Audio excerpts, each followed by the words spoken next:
aluno, tudo bem? Que bom que está comigo de novo para mais uma aula aqui de Ciência da Natureza, Se Liga na Educação, com a Marizinha, a professora Marisa Araújo. Mais uma aula com vocês. Engenharia genética, um assunto muito interessante, tá? Uma aula do 9º ano, ensino fundamental, com a professora Marizinha. Então vamos lá. O que nós iremos aprender na aula de hoje? Iremos compreender informações básicas sobre clonagem e transgênicos, considerando implicações éticas e ambientais envolvidas. Bem, vamos lá. A engenharia genética ela envolve várias áreas. Quais são essas áreas? Olha aqui, olha. Ela vai envolver a genética, vai envolver a biologia molecular e também vai envolver bioquímica, quer dizer, é uma conjunção aí de áreas, né, em torno da engenharia genética, que são vários processos, né, para se manipular o material genético, né, que foi aí uma grande evolução, né, tecnológica. Olha só, engenharia genética são as técnicas de manipulação e recombinação dos genes que reformulam, reconstituem, reproduzem e até criam seres vivos.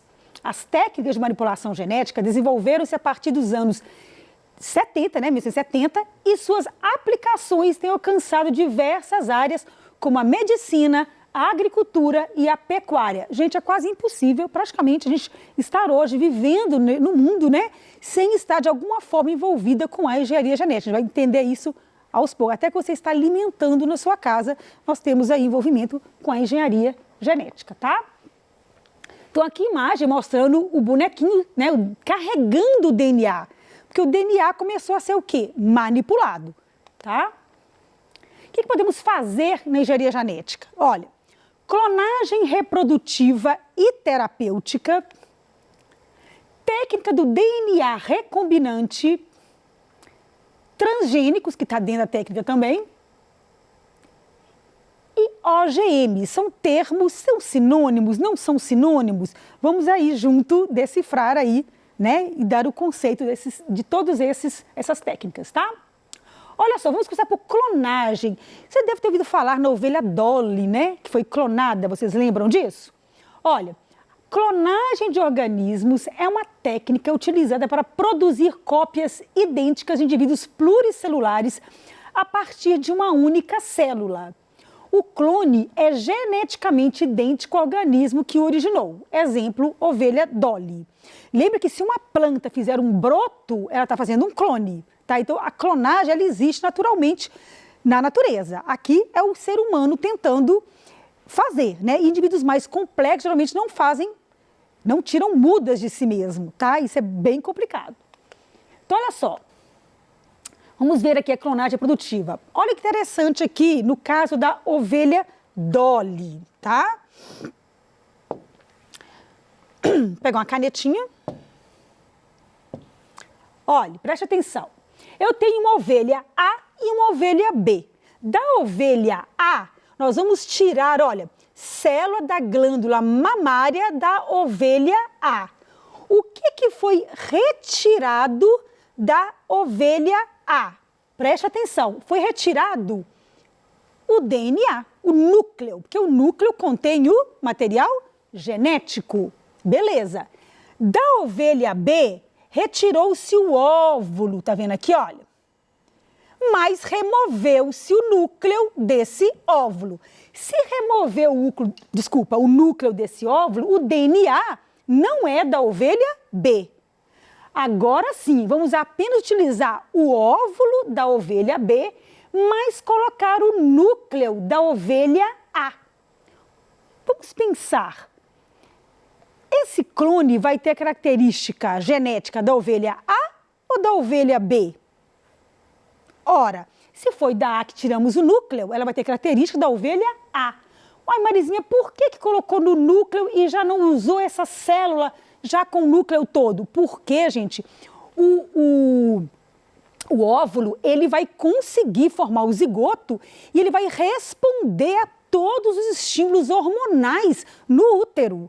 Uma célula de qualquer parte do corpo da ovelha não vai responder a esses hormônios. Então, tem que ser colocada ali uma célula que tem receptores para todos os hormônios. Por isso, utiliza-se o óvulo dessa B, ok?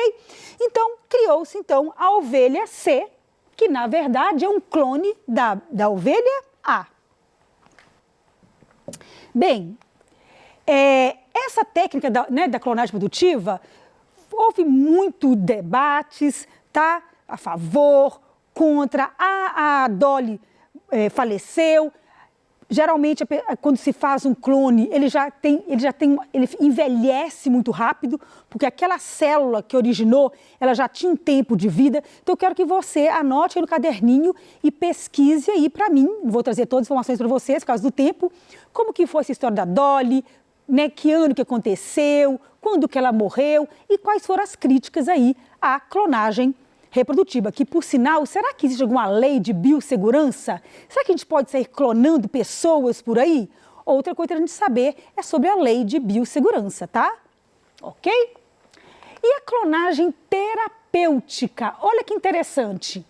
A clonagem terapêutica, você utiliza células tronco, que são aquelas células embrionárias que conseguem dar origem a qualquer outro tipo de célula, tá?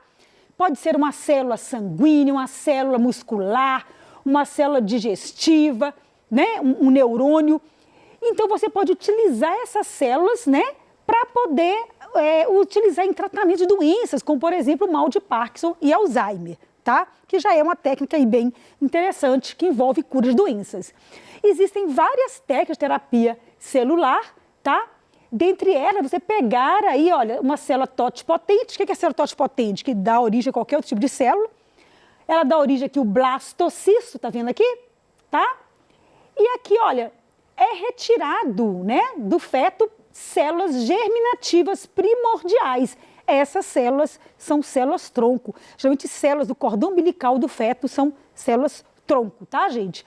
E essas células tronco, então, vão ser utilizadas aí para produzir outros tipos de células que serão utilizadas, então, de forma terapêutica, né, para curar doenças, tá? Uma explicação bem rapidinha aqui da clonagem terapêutica utilizando células tronco. Bem, Marizinha, e o que é a técnica do DNA recombinante? Para entender a técnica, vamos conhecer duas moléculas importantes.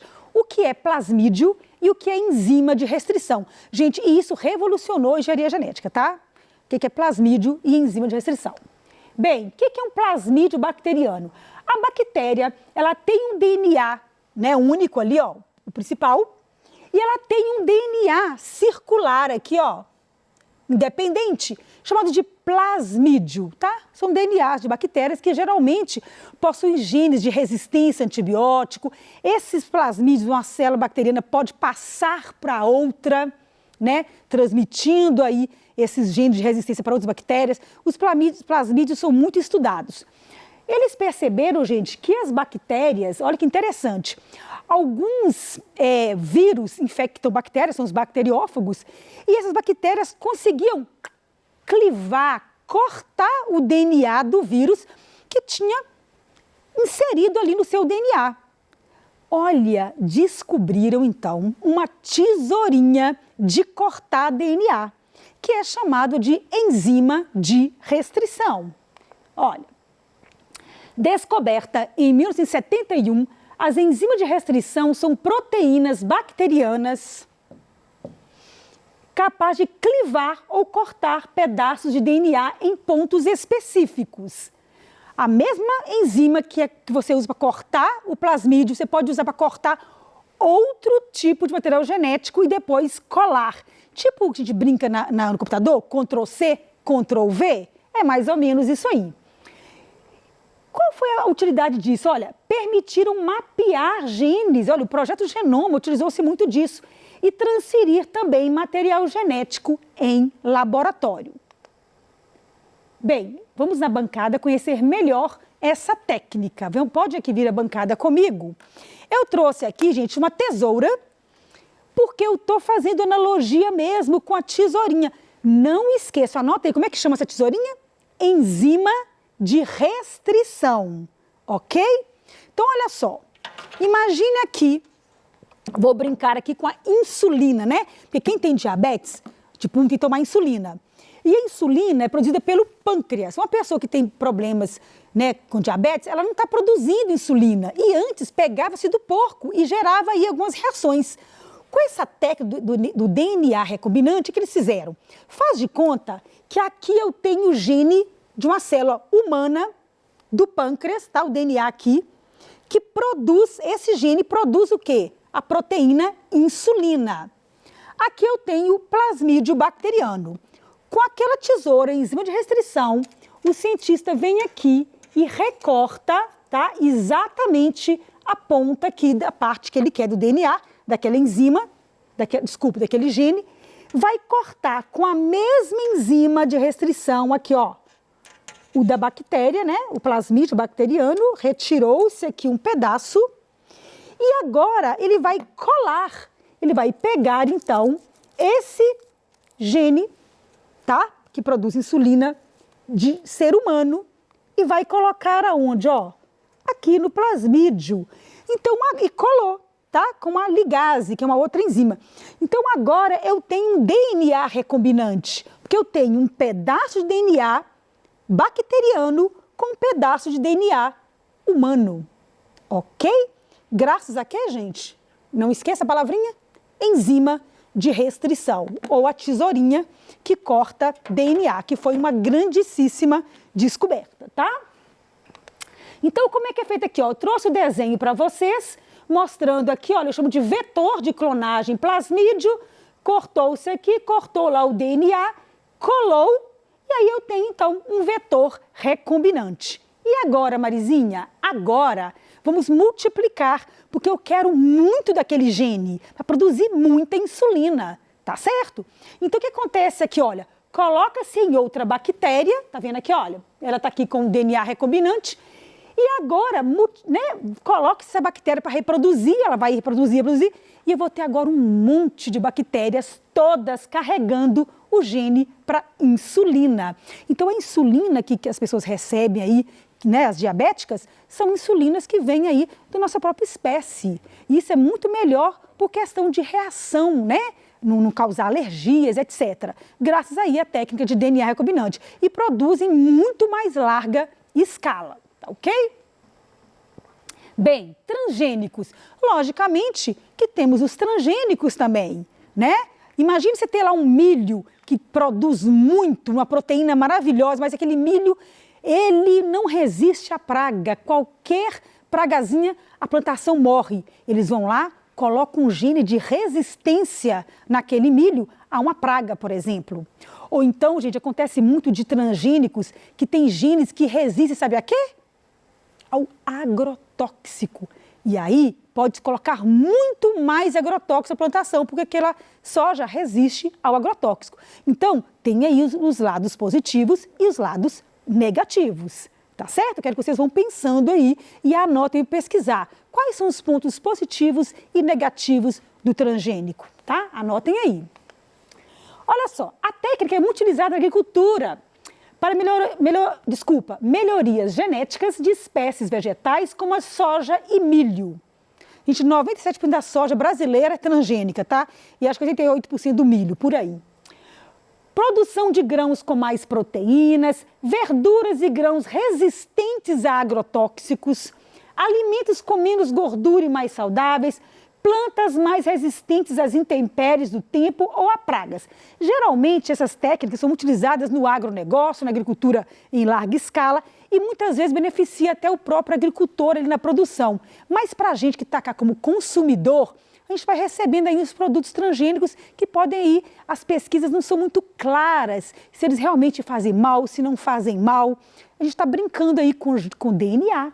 A gente não sabe a longo prazo o que pode acontecer, interação de um gene com o outro no organismo, né? É como mexer num campo minado, é bastante perigoso, tá certo? Olha, trouxe aqui esse QR Code para vocês, que tem uma pesquisadora que ela analisa a retirada do símbolo que indica a presença de transgênicos, tá, gente? É do portal da Fiocruz. Vocês podem aproximar aí o celular e tentar ler um pouquinho dessa pesquisa aí. Porque, gente, existe a lei no Brasil, 11.105 de 2005, que regulamenta, né, o uso de transgênero, a produção de transgêneros, inclusive colocar a letra T, o símbolo T no alimento, tá? Aí depois vierem com projetos de leis em 2015 tentando tirar esse T, né? Porque na lei brasileira, se tiver 1%, mais do que 1% do total do produto, se ele for transgênico, tem que vir aí a letra T. Então, olhe no supermercado, olhe na casa de vocês, lá no armário, se tem lá a letrinha T no transgênico. Será que passou esse projeto de lei para retirar o T dos alimentos? Tá? Olha só, aqui está mostrando esse mapa, gente, área plantada com transgênicos no mundo. O Brasil em segundo lugar, com 50,2 milhões de hectares, tá? Só de alimentos transgênicos, tá certo, gente? Depois, olha, primeiro, Estados Unidos, Brasil, Argentina, Canadá e Índia, grandes produtores aí de alimentos transgênicos no mundo. E lembrando que se um milho é transgênico, se você comer qualquer alimento derivado dele, ele também vai estar com transgênico. Se eu comer um biscoito que está vindo da soja, né?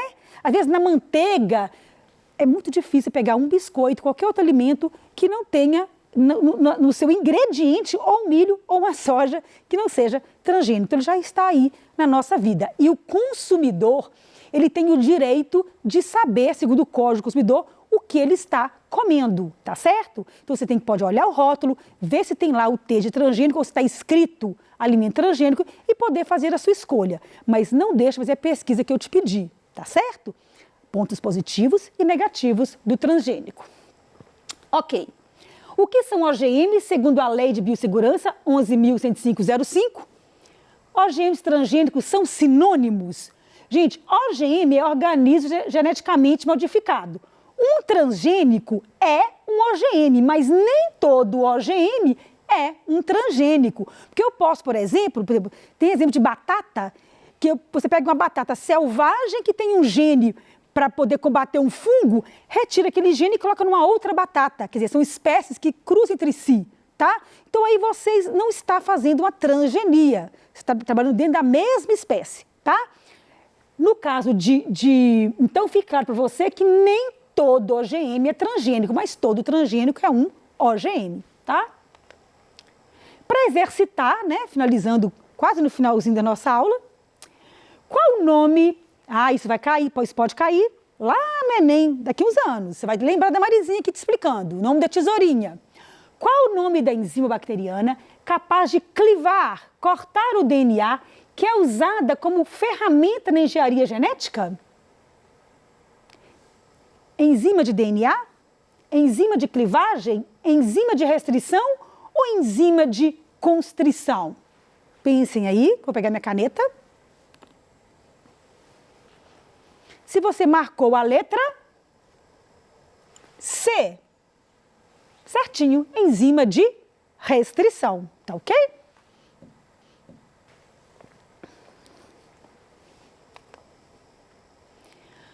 Qual alternativa não refere-se a pontos negativos dos alimentos transgênicos?